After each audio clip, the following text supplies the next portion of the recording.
Hi, this is John in Los Angeles. It's August 8th, 1:30 p.m. And we have Francis here to talk about what's going on now in our lives, which is very disturbing, by the way, as most of you know.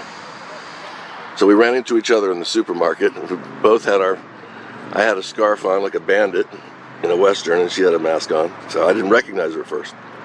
But how are you dealing with this? It's so much. It's been very hard. I've suffered, a lot of nights with insomnia and anxiety and feeling down. I've been coping by my community of like-minded people that are fighting for the truth, like yourself, John. I appreciate you very much. Thank you. And that's how I'm coping. It's been very difficult, especially when it all started. Of course, I have my faith, and I just take it one day at a time, because obviously it's a very sobering period, to say the least. How does it affect you when you're walking around and all these people have just the eyes peering over? I mean, to me, it's like a terror. It's terrorizes me, and they're not doing anything, but they're just walking around. But it's like this soulless zombie looking back at you. You don't know if the smile's gone, it's all gone. You're just empty. It's hard to deal with that. It causes me a lot of anxiety. I'm trying to be cool about it, but it's very rough. I have lost my temper many times in stores and said some foul words to the retailers, and I'm not proud of it, but it's so disturbing to me, to have a retailer tell me to pull my mask over my nose or whatever. Medical gear on your face. I cannot stand wearing the mask. I believe it's a muzzle. It's total muzzle. I believe it's a symbolism of silence, and absolutely. It's put in place to make us sheep, 100% sheep. And I believe the powers that be at the moment, call it the New World Order, whatever you want to call it, the globalist, I believe they are laughing so hard and just making a mockery of us. And especially when I heard about the goggles, I'm like, this is beyond absurd. Yeah, the goggles, that's a new one, right? They think we are so stupid. Yeah, they're laughing. They're splitting the gut on this one. Yeah, they're splitting the gut, and I'm so disturbed. I'm so disturbed to see people that believe it. It breaks my heart to hear my coworkers talk about that they haven't seen their family. They won't hug their family members. Yes, you can't visit your elders in the nursing home anymore. They got to die alone. Yes. This is a war on our happiness and killing our joy. And little kids are feeling it with the playgrounds taped up.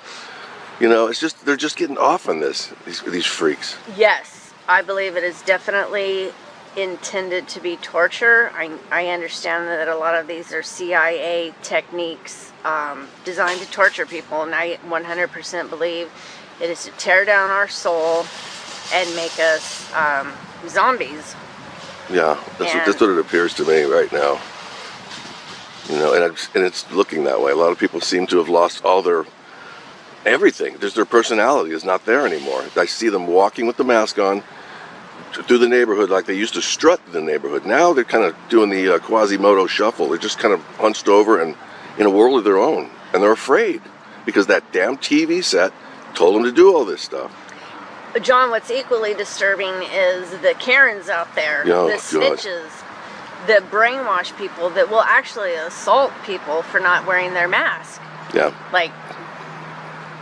The brainwashing and programming runs so deep. So deep. Yeah, I didn't realize it until right now. I was in the 99-cent store, and I had a scarf on my face, and it was covered. And this little girl comes up that works there, and she goes, "You have to have a mask. You can't wear a scarf." I go, "Are you kidding me?" I said, "Okay, go get me a mask." She went and got me a mask, handed it to me, and I threw it on the ground. I squished it. I'm not playing this game. It said face cover, and you're lucky I'm going along with that. Exactly. I can't it's enough. stand it either. No, everybody's a medical student all of a sudden telling you what to do, or some professional. And what's up with the thermometer taking? That's to the forehead?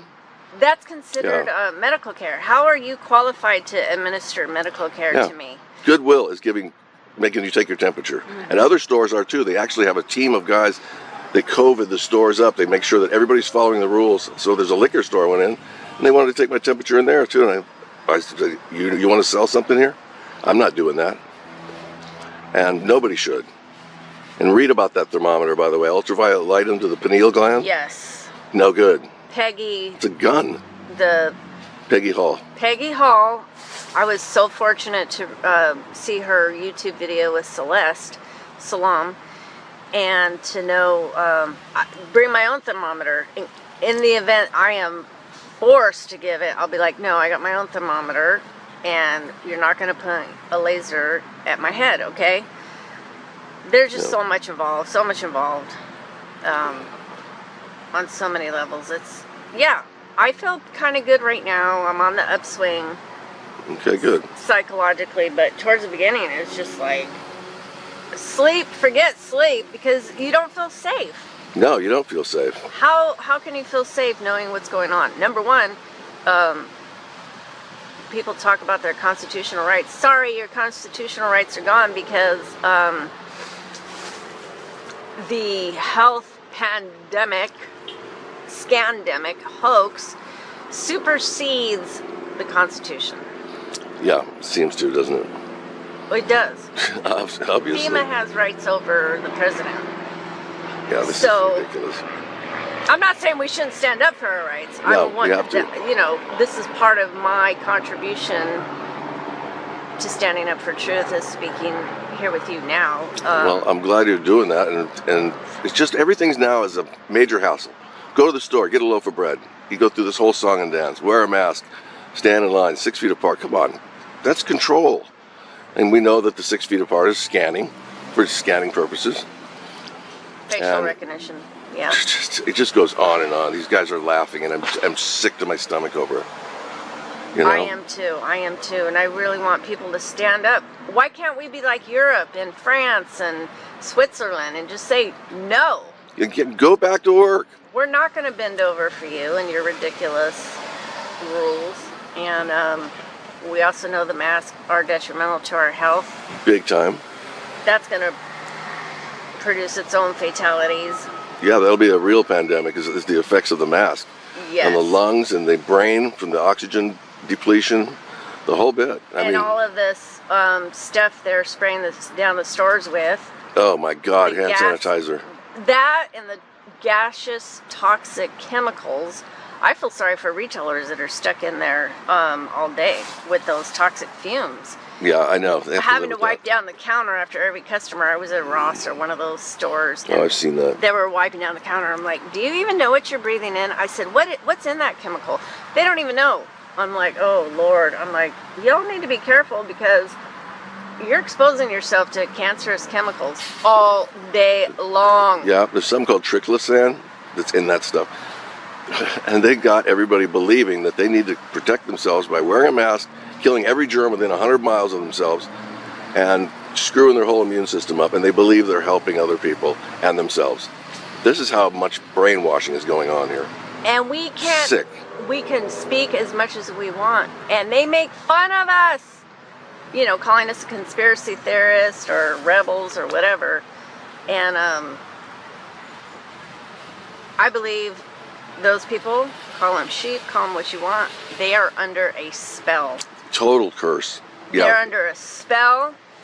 And at first I was so mad at them, and I'd cuss them out at the store, you know, trying to tell me to put a mask on or pull it up over my nose. Now I try to have compassion. Well, good for you. You got more control than I do, because I'm getting real irritated. I lose it. You know, like the girl when trying to point a laser beam at my pineal gland. I'm like, no, thanks, sister. Number one, you're not qualified to administer medical care. They have no clue what they're doing. No, none.